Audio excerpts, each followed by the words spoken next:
আসসালামু আলাইকুম।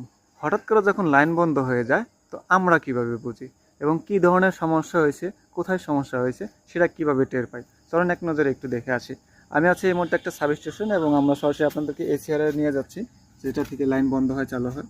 তো দেখেন, তো এখন মোটামুটি লোড যাচ্ছে হচ্ছে 93 এম্পিয়ার, 98 এম্পিয়ার এবং 100 এম্পিয়ার, মানে 3 ফেজে ভাগ ভাগ করে যাচ্ছে এবং গ্রাউন্ডে যাচ্ছে 9 এম্পিয়ার।